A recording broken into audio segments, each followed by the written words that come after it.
अस्सलामुअलैकुम my YouTube family. अल्लाह पाक आपको बहुत सी पुरसुकून खुशियाँ दे। फूड विद सना में खुशामदीद। आज आप लोगों के साथ नई रेसिपी शेयर करने वाली हूँ, माशाल्लाह से आपको बहुत ही ज़्यादा पसंद आने वाली है इंशाअल्लाह ताला। रेसिपी को स्टार्ट करते हैं। बिस्मिल्लाहिर्रहमानिर्रहीम। स्टेप नंबर 1, यहाँ पे हम खूबसूरत सी कढ़ाई लेते हैं और कढ़ाई के अंदर शामिल करूँगी पानी, और इसके अंदर मैंने कोई सी और चीज़ को शामिल नहीं करना। इसको कवर कर दूँगी और फ्लेम को कर दूँगी हाई, ताकि पानी जल्दी से बॉयल हो जाए। माशाल्लाह से पानी को बॉयल जो है वो आना शुरू हो चुका है। अब मैं इसके अंदर शामिल करूँगी मैक्रोनी। मैक्रोनी मेरे पास 2 कप हैं, वो मैंने इसके अंदर शामिल कर दूँगी और इसको कवर कर दूँगी तकरीबन 8 से 10 मिनट के लिए, क्योंकि तकरीबन 10 मिनट लगेंगे इसको बॉयल होते हुए। बहुत ज़्यादा जो है मकरूनी को बॉयल नहीं करना था, वरना उसका जो है वो हलवा सा बन जाएगा। बस इतना करना है कि यानी कि ये नरम हो जाए, और इतनी ना हो कि ये इसका बिल्कुल ही जो है ये घुल मिल जाए। बस अब यहाँ पे हम इसको स्ट्रेनर में निकाल लेते हैं। अच्छे तरीके से बॉयल हो चुकी है। अब इसके ऊपर ठंडा पानी डाल दूँगी ताकि ये आपस में जुड़े ना। माशाल्लाह से स्टेप नंबर 2।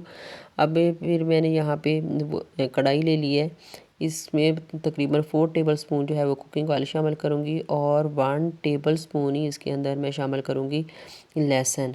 लहसुन जो है वो या फिर आप चॉप करके शामिल कर लें, या फिर इसको बारीक बारीक जो है वो काट लें। फ्लेम हमारा जो है वो बिल्कुल जो है वो स्लो रहेगा, क्योंकि हमने इसका सिर्फ कच्चापन दूर करना है, हमने इसको बॉयल नहीं करना। तो अब इस स्टेज पे मैंने इसके अंदर शामिल कर दिया तकरीबन 150 ग्राम चिकन है, जो कि बोनलेस है। उसके छोटे छोटे पीस कर लिए थे, वो मैंने इसके अंदर शामिल कर दिया। इसको इतना फ्राई करूँगी कि इसका कलर चेंज होना शुरू हो जाए। माशाल्लाह से अच्छे तरीके से इसको फ्राई कर लिया। जो इसने पानी छोड़ा था उसी में ये अच्छे तरीके से जो है ये टेंडर भी हो चुका है। अब इसके अंदर मैं मसाले शामिल करने लगी हूँ। 1 टीस्पून इसके अंदर जाएगी काली मिर्च का पाउडर, और हाफ़ टी स्पून इसके अंदर मैं शामिल करूँगी नमक। इसके अच्छे से मिक्स कर लेंगे। अगर आप इसको मज़ीद स्पाइसी करना चाहते हैं तो इसके अंदर थोड़ा सा आप तिक्का मसाला भी शामिल कर सकते हैं। अब इसके अंदर मैंने शामिल किया जो मैंने कट करके रखी हुई थी गाजर, तकरीबन 1 कप के करीब होगी। गाजर को मैंने सबसे पहले इसलिए शामिल किया है क्योंकि ये थोड़ी सी हार्ड होती है और ये पकने में थोड़ा सा टाइम लेती है। अब 2 मिनट तक मैंने इसको पकाना है अलग से। फिर इसके अंदर मैंने ये शामिल किया है प्याज। याद रहे कि जब भी हमने जो है वेजिटेबल्स इसके अंदर शामिल करनी है ना, तो फ्लेम हमारा मीडियम टू लो रहेगा। फ्लेम को हमने हाई नहीं करना, क्योंकि हमने वेजिटेबल्स को ज़्यादा कुक नहीं करना, बल्कि इसको थोड़ा सा कच्चा पक्का सा रखना है ताकि टेस्ट जो है वो अच्छा सा आए। तो माशाल्लाह से ऐसे 1 बाय 1 जो है वो मैं इसके अंदर वेजिटेबल्स डालती जाऊंगी। अब शिमला मिर्च को थोड़ा सा जो है वो कुक करने के बाद इसके अंदर मैं शामिल कर दूँगी एंड पे बंद गोभी, जो मैंने कट करके रखी हुई थी पहले। माशाल्लाह से इसको अच्छे तरीके से मिक्स कर लेंगे। आप भी जब मैक्रोनी बनाएं ना, तो कोशिश करें कि यही वेजिटेबल्स होनी चाहिए, क्योंकि इससे कलर कॉम्बिनेशन जो है वो भी अच्छा होता है। और इनकी कटिंग का साइज़ भी तकरीबन एक जैसे रखें, क्योंकि जब इसकी कटिंग का साइज़ एक जैसा होगा तो माशाल्लाह से ये बहुत ही खूबसूरत देखने में भी लगेगी। अब 1 टेबलस्पून भर के मैंने इसके अंदर शुगर का शामिल कर दिया है। बेशक आप इसको ग्राइंड करके शामिल कर लें या वैसे ही शामिल कर लें।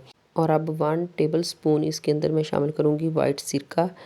माशाल्लाह से ये खानों को 4 चाँद लगा देता है। अब मैंने फ्लेम जो है वो बिल्कुल बंद कर दिया है, क्योंकि अब मैंने इसके अंदर शामिल करनी है बॉयल की हुई मैक्रोनी। क्योंकि अब हमने मैक्रोनी को जो है वो पकाना नहीं है, क्योंकि हमने पहले इसको बॉयल कर लिया था।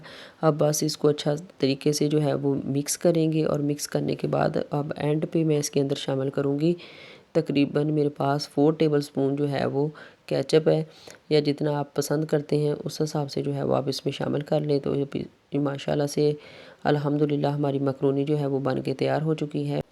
इस स्टेज पे अगर आपको वीडियो ज़रा सी भी अच्छी लगी हो तो वीडियो को लाइक करें, शेयर करें, और चैनल पे नहीं हो तो सब्सक्राइब कर लें, ताकि हमारी हर नई आने वाली वीडियो का नोटिफिकेशन सबसे पहले आप तक पहुँचे। वीडियो को एंड तक देखने का बेहद शुक्रिया। जहाँ भी रहें खुश रहें और हेल्थी रहें। मिलते हैं नेक्स्ट रेसिपी के साथ। अल्लाह हाफिज़।